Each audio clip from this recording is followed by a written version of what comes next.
Hey everyone, and welcome to CineMike. Welcome back to the channel, everyone. So, as you can see from the title, guys, I have been to the movies over the weekend and I have watched Send Help. I've also watched Crime 101. I enjoyed both of these movies. However, if you guys only want to see one of these reviews and not the other one, I'll put the timestamps on top of the screen for whatever movie review you want to watch. Starting off with Send Help. Send Help was directed by Sam Raimi, who is not only a massive fan favourite of mine, but is very notorious for making sort of horror comedies, and he is very good at making them. Send Help follows two people trapped on an island. You've got the boss, played by Dylan O'Brien, and you also have his, I don't know what you quite call her, but basically someone lower than him in his position, who is played by Rachel McAdams. Their chemistry and dynamic in this movie is great. You've got Dylan O'Brien, who's playing this sort of corporate director guy who is just, I'm going to keep this PG, but he's a little bit of a, you know what, bit of a douchebag. And Rachel McAdams is kind of this innocent, sweet, nerdy type girl. However, everyone loves the Dylan O'Brien character and everyone's a bit disgusted by Rachel McAdams' character. However, Rachel McAdams is very good at her job. So Dylan O'Brien's character invites her over to, I think it's somewhere in Thailand for this meeting thing, and yeah, when they're on the private jet, that's when everything goes horribly wrong, and in this very comedic plane crash scene, which they did very, very well, they end up being crashing into the ocean, washing up on the island, and the last two survivors is Rachel McAdams and Dylan O'Brien. This movie does not hold back on some very gruesome and brutal injuries throughout the film. To start with, after the plane incident and they're first on the island, it starts out as just sort of a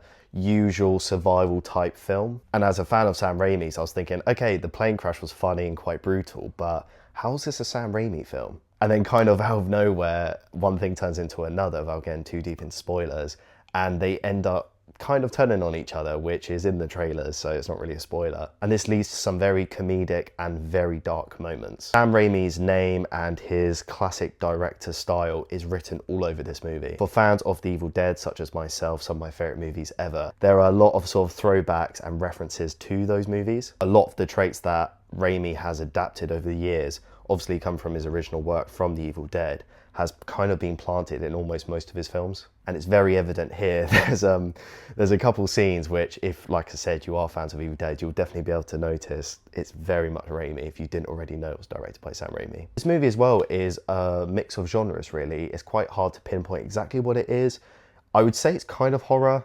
It's not really action, but it's got a lot of violence in. It's funny, it's sad, it's actually quite serious at points. At points I was belly laughing, and at other points I was like wheezing at some of the gore and the splatter. But nevertheless, it was a great time. I'm a big fan of Sam Raimi. He never ever lets me down, and that's why I'm going to give Send Help an 8 out of 10. So guys, if you have seen the movie, let me know down below. I'd love to hear your thoughts.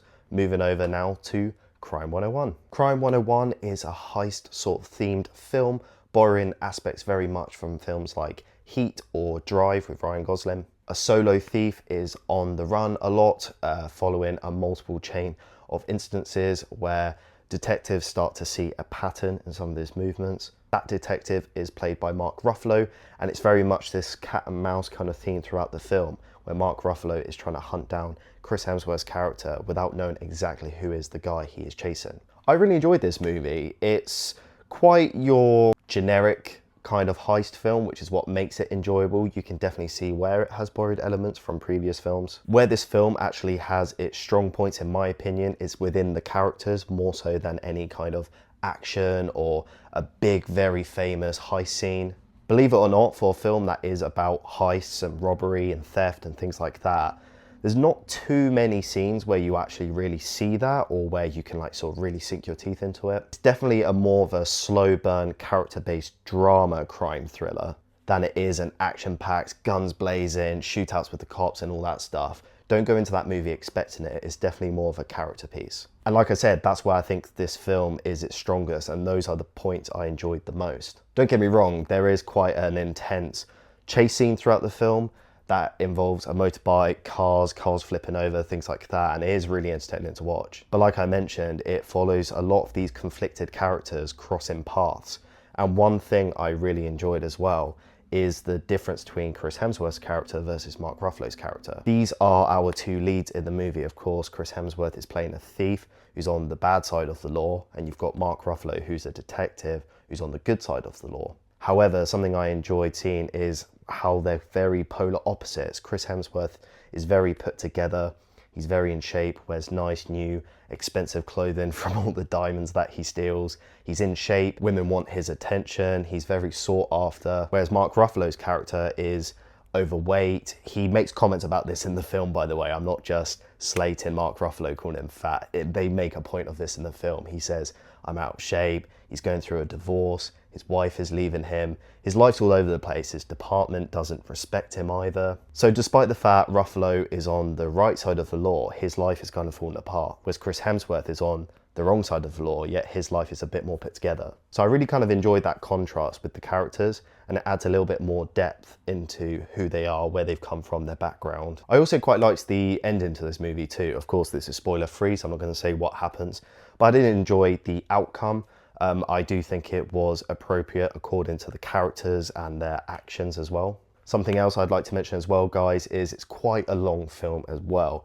It runs for about 2 hours and 20 minutes, and I definitely think that could be cut back a little bit. I think probably 2 hours would have been perfect. There's definitely some scenes which I don't think need to either be as long as they are, or you could have cut them out entirely. I also would have probably implemented just 1 or 2 extra scenes in there that are a little bit more thrilling, maybe another car chase or a heist or something. But it was still a good film nonetheless. I am going to give Crime 101 a 6 out of 10. Once again, guys, let me know your thoughts down below. What did you think of these two movies if you have seen them? As always, make sure you like the video as well. Subscribe if you haven't already, and I'll catch you in the next one.